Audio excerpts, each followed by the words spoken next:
Oh, it's good to be back.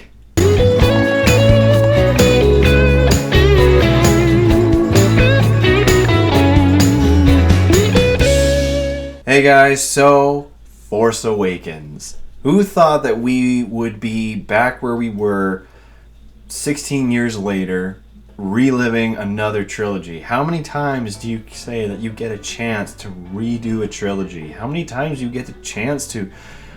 For those who even experienced the original trilogy, you get 3 chances now at an amazing experience to just delve into this world that is Star Wars. And this one was great. It was good. It was great. It wasn't perfect, but it had some flaws, but it was quite good. The film revolves around basically a plot to take on a new threat. The threat now is this thing called the First Order, which is kind of like this Third Reich stag of the Empire. If you ever got any sort of Nazisms from the Empire in the original trilogy, you're really gonna get it in this film. And in this, we are now following a saint of the rebellion, which is called the Resistance. And we basically are seeing how these two forces are still fighting against one another, and how old heroes and old foes, in a sense, are returning. And we see that there's actually some stuff here that, okay, to be honest, this is going to be the hardest thing ever to talk about. Basically, the story, the first thing I'll talk about is just the technical side. The film is very well shot. It has really cool cinematography. There are a few shots that are straight out of J.J. Abrams' stuff from Star Trek, which was a little bit nerve-wracking to me because I was like, I want to see something different. I don't want to see these tilt sideways angle shots unless you change it up. And admittedly, he only did it like a couple of times, but when they did happen, I'm like, I'm getting Star Trek vibes. Mind you, there wasn't any lens flares, which was great. Now, the thing that I will say right when the first 5 minutes is you see stormtroopers slaughter people. And I was like, wait, what? Stormtroopers can aim now? Holy crap. So, at least to say the stormtroopers are actually a threat. There actually are some pretty cool stormtroopers in this film. Not just for Phasm, Captain Phasm, but stormtroopers in general are badass in this movie. It is proper to lead the way for the Empire. But other than that, for a technical side, the thing is, this film is the fastest Star Wars film of the entire saga. They move so quickly. The editing on this film was much different than the original trilogy. Even the prequels, the editing is much more quicker. There's a lot of jump cuts to different, like moving a character from one end of an area to another, like a very, like, instead of basically speeding up a long passage of time. So that was a bit disjointing just because it was so different. Basically, this was like watching Star Wars on ADHD in terms, like, if you ever thought that the lightsaber duels in the original and the prequels were a bit over the top, imagine that, but kind of for the film itself. It moves so quickly. There's so much moments. There's so many action scenes that are very great, but the problem is not many of them stand out. They are so quick, and they have such little time on the screen that we move from one action scene to another action scene to another action scene to another action scene, and that's great. But the problem is we never really take a breath. We never really get like any of those character moments that we would have. They're very short. It's basically like Star Trek. It's just like, let's go, let's go, let's go. J.J. Abrams' Star Trek, of course. So that was a little bit, again, this is a different style. This is a different style of Star Wars, which is great because that's something that we definitely need, is we don't need the Lucasism anymore. We need a new take. And J.J. Abrams does a really great job. I'm just saying that the film moves a little bit fast, and for people who are huge fans of Star Wars, it's going to be a little bit weird because of just how quickly it is. But then talking about the action scenes, there are some really cool action scenes. However, none of them really stand out to me except for one, maybe, and it's with the Millennium Falcon being... it's with the Millennium...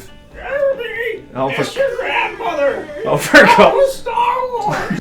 I was just kidding. You too. I hope you like it. Stuck in the washing machine so you might have to fish them out. Hey. Oh no! That was my friends.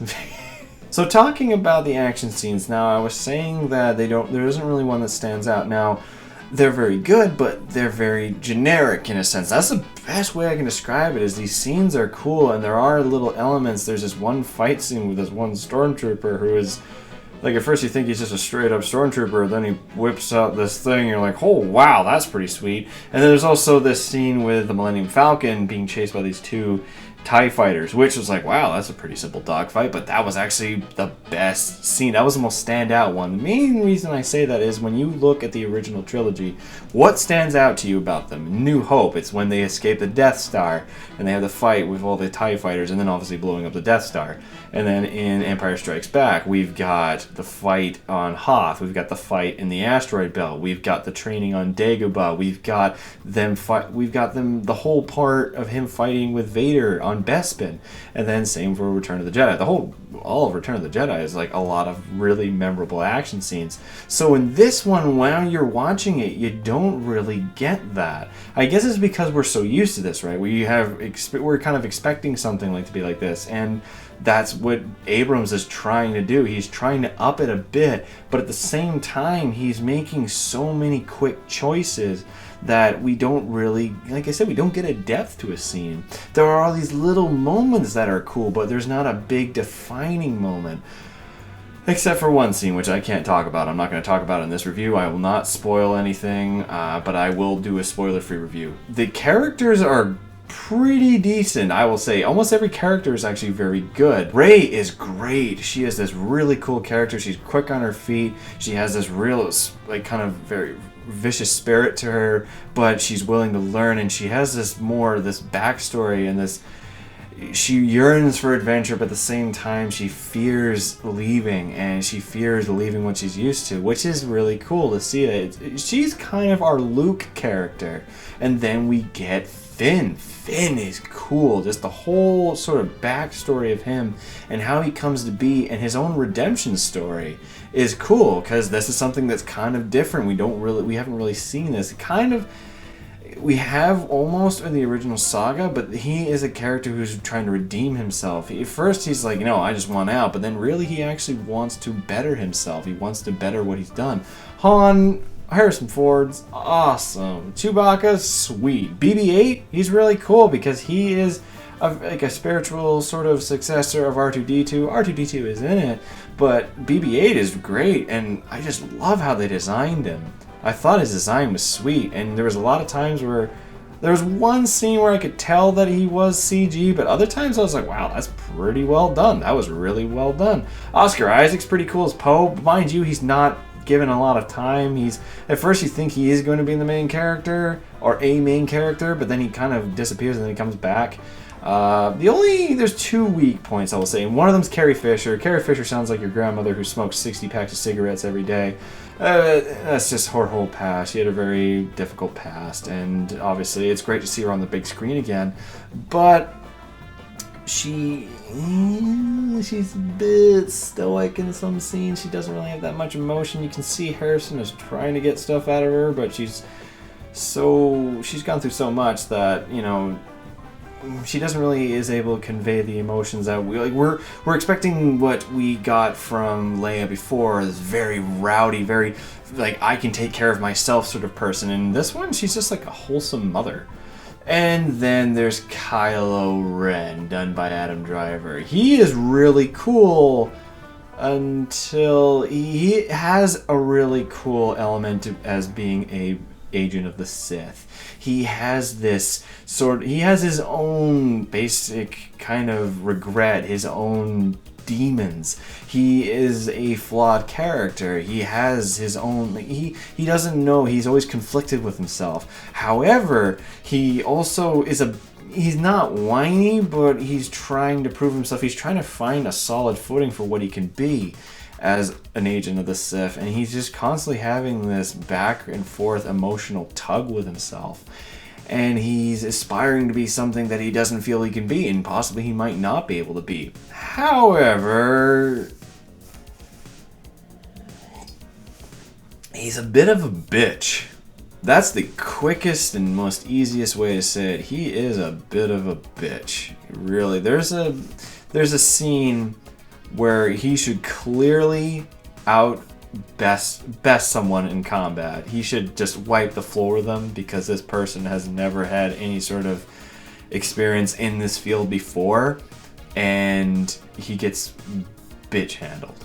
However, there is a scene also where we see him, is another scene early before that one, where he actually underestimates someone, and we see him lose his guard, and we see that he is trying to be something that he's clearly not made to be, but he's fighting his own wants, his own desires to be what he believes he should be.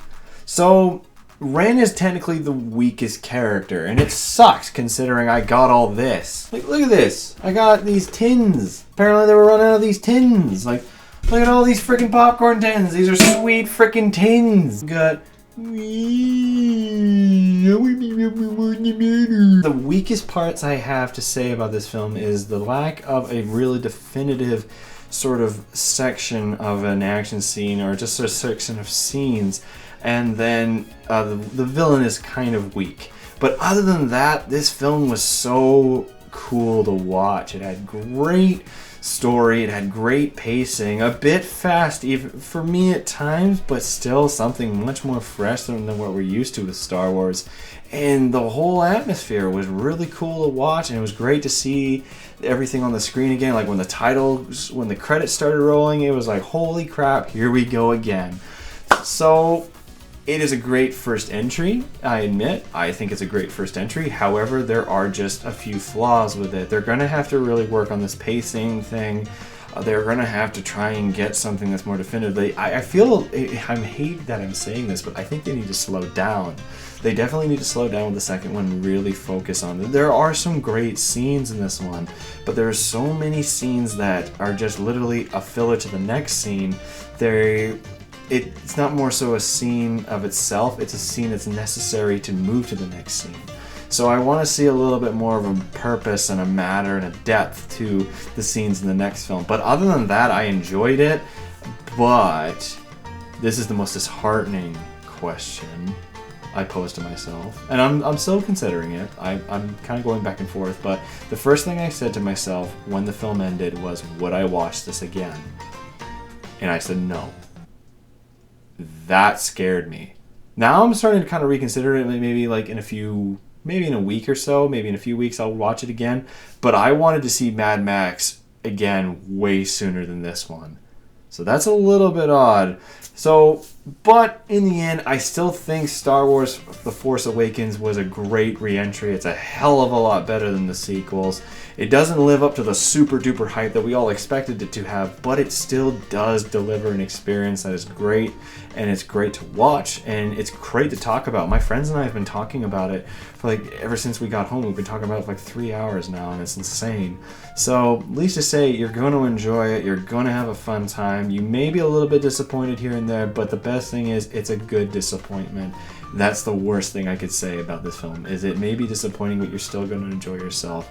So in the end, my final rating for Star Wars The Force Awakens is a 5 out of 7. Yes, I know, if any of you were thinking, I just compared that film rating to Jurassic World. However, if I were to take it back, I would give Jurassic World a 4.